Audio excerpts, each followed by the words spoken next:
Hello दोस्तों, कैसे हैं आप लोग। एक बार वापस से आपका स्वागत है मेरे चैनल पे। आज हम बात करेंगे पिछले टॉपिक से आगे, अर्थात सबसे पिछले टॉपिक में हमने हर्षवर्धन के बारे में बात कर ली थी। आज हम बात करेंगे संगम काल के बारे में। संगम काल हमारा एक एंशियंट इंडिया का एक बहुत ही इम्पोर्टेंट टॉपिक है, तो आगे हम इसके बारे में बात करते हैं। संगम का शाब्दिक अर्थ क्या होता है? संघ या परिषद। संगम का अर्थ क्या होता है? जैसे कोई संघ बना लिया हमने या कोई परिषद बना ली, जैसे आज भी बहुत सारी काउंसिल बना ली जाती है। तो उसमें क्या है, काउंसिल क्या करती है, किसी चीज़ को वेरीफाई करती है। तो उस समय क्या है, संगम नाम का मतलब कोई संघ बनाया जाता था या परिषद बनाई जाती थी, जिसमें क्या है, चीज़ों को वेरीफाई किया जाता था। तो भारत की पहली शताब्दी से लेकर 30वीं शताब्दी के काल को हम क्या बोलते हैं? संगम काल कहा जाता है। तो इसकी टाइमलाइन की बात करें तो कब से कब तक था ये संगम काल? तो संगम काल 30वीं शताब्दी से लेके और वो पहली शताब्दी से लेके 30वीं शताब्दी तक का जो टाइम था उसे संगम काल कहा जाता था। अब भारत में संगमों का आयोजन किसके द्वारा किया गया था? पांड्य शासकों के द्वारा। भारत में संगमों का आयोजन किसके द्वारा किया गया था? पांड्य शासकों के द्वारा किया गया था। भारत में जो तमिल साहित्य है, भारत में जो साउथ के अंदर जो तमिल साहित्य है, इनका संकलन करना, उनका संरक्षण करना, क्या काम करने के लिए? संकलन और संरक्षण करने के लिए संगमों का आयोजन करवाया जाता था। अर्थात साउथ में जो तमिल भाषा के अंदर साहित्य लिखा जाता था, अब वो कैसे पता चले वो साहित्य अच्छा लिखा है, गंदा लिखा है, कुछ भ्रष्ट बातें तो नहीं लिखी हुई, कुछ गंदी बातें तो नहीं लिखी हुई। तो संगम काल का आयोजन करवाया जाता था और उसके अंदर वेरीफाई करवाई जाती थी। सब लेखक क्या है, अपनी अपनी जो रचनाएं थी वो लेके आते थे और संगम काल के अंदर वेरीफाई करवाते थे। अब जो चीज़ें वेरीफाई हो जाती थी, अच्छी बताई जाती थी, उनको संरक्षित करने का काम और संकलन करने का काम कहाँ किस में किया जाता था? संगम काल में किया जाता था। अब किसी भी तमिल साहित्य को प्रकाशित करने से पहले उसे संगम काल में संगम से अनुमति लेनी पड़ती थी। उस समय अनुमति लेने के बाद ही वह उसे प्रकाशित करवा सकता था, नहीं तो वह उसे प्रकाशित नहीं करवा सकता था। अब भारत की बात करें तो भारत में पांड्य शासकों के द्वारा 3 संगमों का आयोजन करवाया गया था। कितने संगमों का? 3 संगमों का आयोजन करवाया गया था पांड्य शासकों के द्वारा। और वो 3 संगम कौन कौन से थे? पहला संगम, दूसरा और तीसरा। तो एक एक करके हम संगमों की बात करते हैं। पहले संगम की हम बात करें तो भारत में पहले संगम का अध्यक्ष कौन था? पहले संगम का अध्यक्ष था हमारे अगस्त्य ऋषि। पहले संगम का अध्यक्ष कौन था? अगस्त्य ऋषि को पहले संगम का अध्यक्ष माना गया है। फिर पहले संगम का आयोजन कहाँ किया गया? पहले संगम का आयोजन मदुरई में किया गया था। कहाँ पे? मदुरई में, जो हमारे चेन्नई के पास पे एक जगह है मदुरई। तो मदुरई में पहले संगम का आयोजन हुआ था। और वर्तमान में देखें तो तमिलनाडु राज्य में मदुरई जिले में एक नगर का नाम है, कौन सा? मदुरई। तो वहाँ पे पहले संगम का आयोजन किया गया था। अगस्त ऋषि को इसका अध्यक्ष बनाया गया था। अब बात करें पहले संगम को, तो पहले संगम का संरक्षण पांड्य शासकों के द्वारा ही किया गया था। पहले संगम का संरक्षण किसके द्वारा किया गया था? पांड्य शासकों के द्वारा किया गया था। लेकिन हमें पहले संगम की कोई भी एक पुस्तक नहीं मिलती, अर्थात इस संगम काल में किसी भी पुस्तक को वेरीफाइड नहीं किया गया था। अर्थात किया भी गया होगा तो, लेकिन हमें इस प्रकार की कोई पुस्तक नहीं मिलती है जिससे पता चले कि पहले संगम के दौरान किसी पुस्तक को प्रकाशित किया गया था या फिर वेरीफाई किया गया था। अब वैदिक संस्कृत को दक्षिण भारत में सबसे पहले फैलाने का काम किसने किया था? अगस्त्य ऋषि ने और कौंडिन्य ब्राह्मणों ने। ठीक है, तो किसने किया वैदिक संस्कृत को दक्षिण भारत में फैलाने का कार्य? सबसे पहले अगस्त्य ऋषि ने और कौंडिन्य ब्राह्मणों ने किया था। इस तरह हमने पहले संगम के बारे में देख लिया। अब दूसरे संगम की बात करते हैं। दूसरे संगम की हम बात करें तो भारत में दूसरे संगम का पहला अध्यक्ष कौन था? अगस्त्य ऋषि। दूसरे संगम का पहला अध्यक्ष कौन था? अगस्त्य ऋषि। इस तरह हम देख सकते हैं कि अध्यक्ष वही चलते हैं, अर्थात पहले संगम का अध्यक्ष कौन था? अगस्त्य ऋषि। तो वह तब तक अध्यक्ष रहता है जब तक दूसरा संगम शुरू नहीं हो जाता। तो दूसरा संगम का पहला अध्यक्ष किसे बनाया गया? अगस्त्य ऋषि। जैसे हमारे लोकसभा के अध्यक्ष होते हैं, मतलब उस समय तो अध्यक्ष रहते ही रहते हैं, लेकिन लोकसभा के भंग होने पर वह अपने अध्यक्ष पद को नहीं छोड़ते हैं जब तक नई अध्यक्ष नहीं चुन ली जाती नई लोकसभा की, तब तक वो अध्यक्ष बने रहते। उसी प्रकार संगम में भी इसी प्रकार हुआ है कि अगस्त्य ऋषि दूसरे संगम के पहले अध्यक्ष बनते हैं। फिर थोड़े टाइम बाद दूसरा अध्यक्ष किसे बनाया गया? दूसरा अध्यक्ष बनाया गया तोलकाप्पियर को। किसे? तोलकाप्पियर को दूसरा अध्यक्ष बनाया गया। अर्थात द्वितीय संगम की अध्यक्षता पहले तो अगस्त्य ऋषि ने की थी, बाद में किसने की? तोलकाप्पियर ने। अब द्वितीय संगम की बात करें तो द्वितीय संगम का आयोजन कपाटपुरम, ये कपाटपुरम में होता है। कपाटपुरम नामक जगह है, द्वितीय संगम का आयोजन वहाँ पे किया गया था। तो पहले संगम का आयोजन कहाँ किया गया? मदुरई में किया गया। दूसरे संगम का आयोजन हमारे कपाटपुरम में किया गया।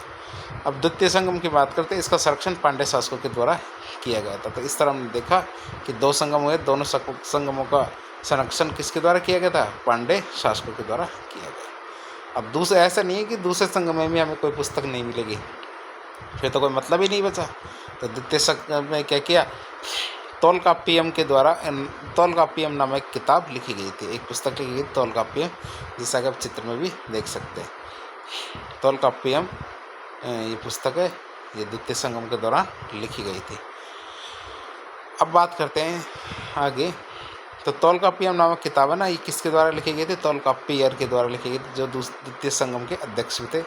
तोलकाप्पियर, जिसको टोलकाप्पियर भी कह सकते हैं, उनके द्वारा ये किताब लिखी गई थी। और इसकी ये किताब है क्या? वैसे यह एक तमिल व्याकरण की किताब है। कौन सी?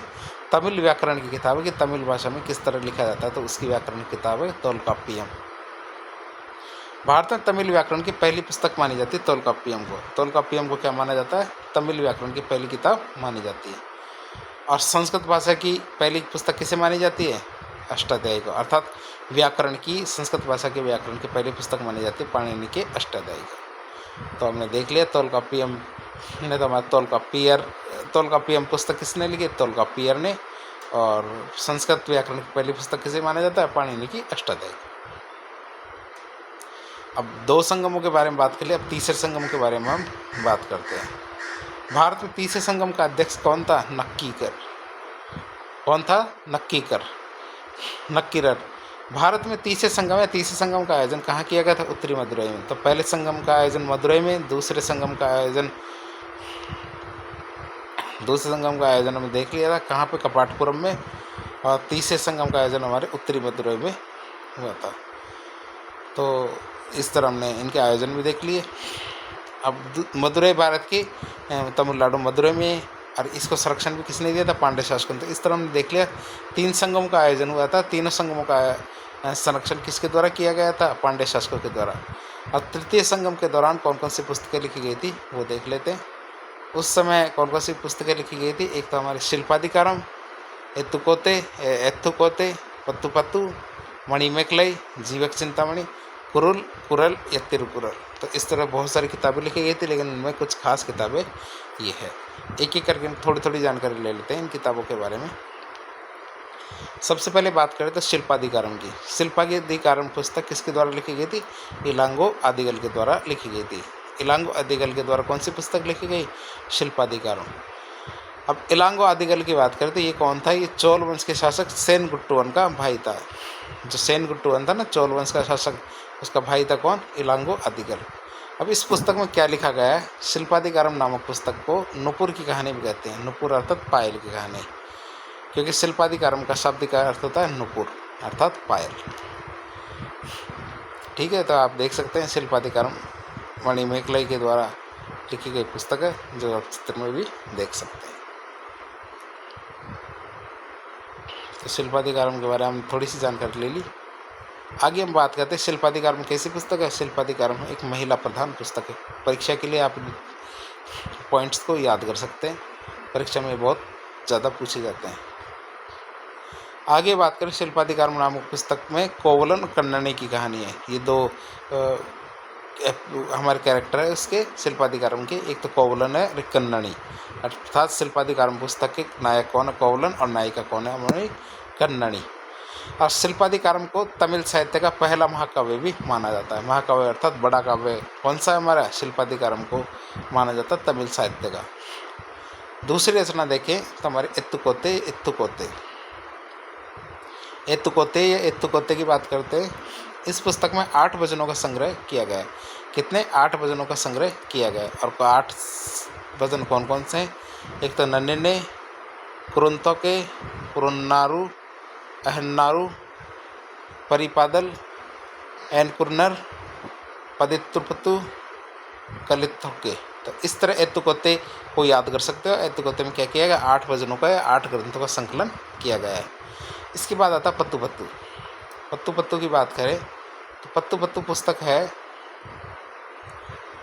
तीसरे संगम के 10 भजनों का या कविताओं का संकलन इसके अंदर किया गया। पत्तू पत्तू पुस्तक में क्या किया है? तीसरे संगम के 10 भजनों का या फिर कविताओं का संकलन किया गया है। पत्तू पत्तू पुस्तक में संकलित 10 भजन कौन कौन से हैं? हमारे तिरुमुरु कात्रुपत्ते, मलय पदुकदाम, मुल्ले पातू, पत्तिन प्याले, नेडन लडवाड़े, करुंजी पातू, सिरुपानुत्रुपंदे, मधुरकांची, पैरमपंत्रुपदे, परुंत्रापदे। तो इस तरह 10 भजन कौन कौन से हैं? तो 10 भजन आप देख सकते हैं पत्तू पत्तू के अंदर। तो तीसरे संगम के अंदर 2 पुस्तकें देखी थी हमने, एतुकते और हमारे पत्तू पत्तू। एतुकते के अंदर 8 है और पत्तू पत्तू के अंदर 10 है। अगली पुस्तक आती है हमारी मणिमेखलाई। कौन सी? मणिमेखलाई। मणिमेखलाई पुस्तक की बात करते हैं, शीतलाई सत्यनारायण के द्वारा लिखी गई थी। किसके द्वारा? शीतलाई सत्यनारायण के द्वारा लिखी गई पुस्तक है। मणि कौन थी? जो कोवलन और माधवी की बेटी थी, जो हमने इससे पहले देखा था। तो मणिमेखलाई पुस्तक में क्या, मणि कौन थी? कोवलन और कन्ननी की कहानी थी। कोवलन और माधवी की बेटी थी, जो आप देख सकते थे। अभी पिछली वाली पुस्तक थी ना, वो मैं दिखा देता हूँ आपको। पायरिका शिल्पाधिकारम। तो इसके अंदर ये कोवलन कन्ननी देखा है आपने? ये हमारी कोवलन है और एक कन्ननी है। तो कोवलन और फिर इसकी एक प्रेमिका थी माधवी, तो उससे की पुत्री कौन थी? मणि, जिसके लिए लिखी गई मणिमेखलाई। तो ये देख सकते हैं शीतलाई सत्यनारायण के द्वारा कौन सी पुस्तक लिखी गई? मणिमेखलाई। मणि की बात करें तो मणि के बारे में थोड़ी सी जानकारी दी गई है इसके अंदर, कि मणि ने लास्ट टाइम पे बौद्ध धर्म अपना लिया था और क्या बन गई थी? बौद्ध साध्वी बन गई थी। एक और पुस्तक की बात करते हैं, जीवक चिंतामणि। कौन सी पुस्तक? जीवक चिंतामणि। तो जीवक चिंतामणि के बारे में बात करें तो ये पुस्तक तिरुकदेवर के द्वारा लिखी गई पुस्तक है। किसके द्वारा? तिरुकदेवर के द्वारा लिखी गई पुस्तक है। अब तिरुकदेवर क्या था? एक जैन साधु था। जीवक चिंतामणि एक क्या है? तमिल महाकाव्य। जीवक चिंतामणि क्या है? एक तमिल महाकाव्य है और ये क्या है? एक जैन साधु के द्वारा लिखा गया था। तो आप देख सकते हैं जीवक चिंतामणि महाकाव्य किस भाषा में लिखा गया? तमिल के अंदर लिखा गया है।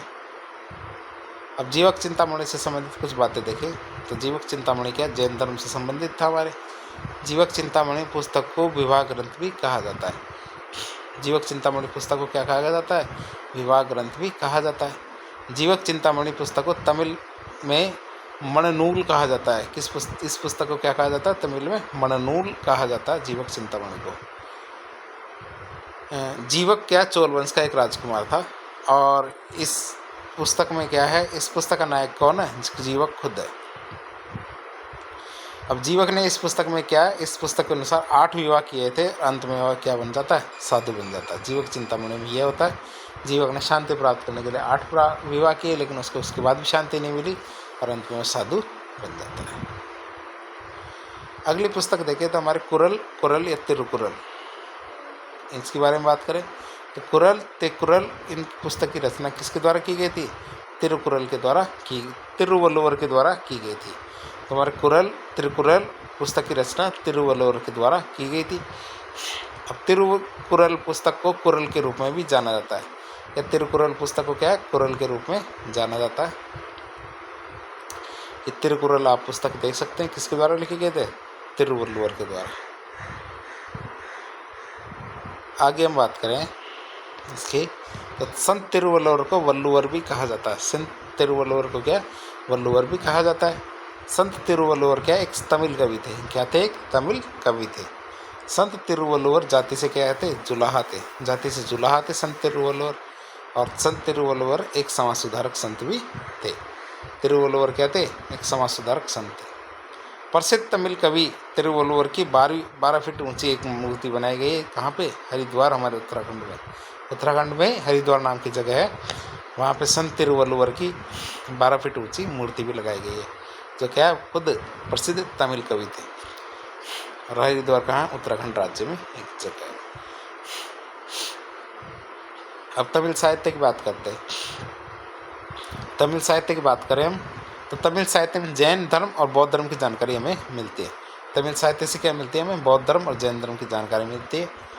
संगम काल के दौरान दक्षिण भारत में जो 3 राजवंश थे, चेर, चोल और पांड्य, इन राजवंशों के बारे में जानकारी हमें तमिल साहित्य से और संगम साहित्य से मिलती है। कौन कौन से 3 राजवंश थे? चेर, चोल और पांड्य। इन तीनों के बारे में एक एक करके हम आगे के लेक्चरों में देखेंगे।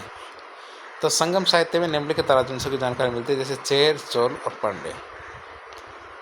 फिर व्यापार वाणिज्य की बात करें हम, तो संगमकालीन व्यापार वाणिज्य की बात करें तो उस समय का जो व्यापार वाणिज्य था वो बहुत अच्छी व्यवस्था में था। क्या था? बहुत अच्छी अवस्था में था। अब व्यापार वाणिज्य कैसे पता चलता है? उस समय के बंदरगाहों से। उस समय कौन कौन से बंदरगाह थे? टोंडी बंदरगाह भी कह सकते हैं, जिसको आज क्या कहते हैं? भारत में जो तमिलनाडु वहाँ पे रामनाथपुरम में है टोंडी बंदरगाह। मुशीरी बंदरगाह, उरेयूर बंदरगाह, बंदर बंदरगाह, अरिकामेडु बंदरगाह, पुहार बंदरगाह। तो अरिकामेडु बंदरगाह उसको तो पांडिचेरी कहते हैं। अब पुहार बंदरगाह को हम नागपट्टनम जिले के अंदर है तमिलनाडु के। फिर हमारे शालियूर बंदरगाह, अरिकामेडु जो पांडिचेरी में है बंदरगाह, वहाँ से हमें क्या मिलता है? रोमन सिक्के मिलते हैं। रोमन सिक्के मिलने से क्या पता चलता है? इससे पता चलता है कि उस समय का जो व्यापार है वो यूनान या रोमन साम्राज्य तक था। फिर बात करते हैं संगम काल में कौन कौन सी चीज़ें खरीदी जाती थी। संगम काल में कौन कौन सी चीज़ें खरीदी जाती थी? तो आयातित वस्तु थे हमारी सोना, चांदी, घोड़े, शराब, कांच, जवाहरात। तो इस तरह संगम काल की आयातित वस्तु कौन कौन सी थी? सोना, चांदी, घोड़े, शराब, कांच और जवाहरात। तो इस तरह की वस्तुएं आयातित की जाती थी। और हम बेचते क्या क्या थे उस समय? उस समय बेचते थे हमारे भारतीय मसाले, सूती वस्त्र, लकड़ी, कछुए, हाथी दांत। तो ये हमारी निर्यातित वस्तुएं थी। संगम काल में रोमन साम्राज्य के साथ व्यापार होता था। तो इस तरह आज हमने संगम काल के बारे में जानकारी प्राप्त की। और संगम काल के दौरान हमने क्या क्या जानकारी प्राप्त की? संगम काल के दौरान हमने निर्यात होने वाली वस्तुएं, आयातित वस्तुएं, उस समय के जो हमारे बंदरगाह थे अर्थात व्यापार वाणिज्य के बारे में बात की, साहित्य के बारे में बात की, कुछ पुस्तकों के बारे में बात की, जैसे हमारे कुरल, हमारी जीवक चिंतामणि, फिर इससे पहले हमारे जो पुस्तक है मणिमेखलई, फिर पत्तू पत्तू, एत्तु कोत्ते और शिल्पाधिकारम। तो इस तरह हमने तृतीय संगम काल, द्वितीय संगम काल और प्रथम संगम काल की टाइम लाइन भी देखी, उनके जो अध्यक्ष थे उनके बारे में देखा। तो संगम काल से जुड़ी हुई लगभग सभी बातों को हमने आज के लेक्चर में जानने का प्रयास किया। इस आप यदि इससे ज़्यादा जानकारी प्राप्त करेंगे तो वह बहुत ज़्यादा जानकारी हो जाएगी। हमारे कंपटीशन के नज़रिए से इतनी जानकारी काफ़ी रहती है। यदि परीक्षा में प्रश्न पूछा जाता है तो इन्हीं में से ही लगभग परीक्षाओं में इन्हीं में से पूछा गया है। यदि आप इनको बार बार रिवीजन करेंगे तो इन प्रश्नों का जवाब देने में सक्षम होंगे। तो इस प्रकार के लेक्चर्स देखने के लिए हमारे चैनल से जुड़े। वीडियो यदि पसंद आता तो लाइक करें, चैनल को सब्सक्राइब करें ताकि आगे के लेक्चर आपको जल्दी मिल सके। धन्यवाद।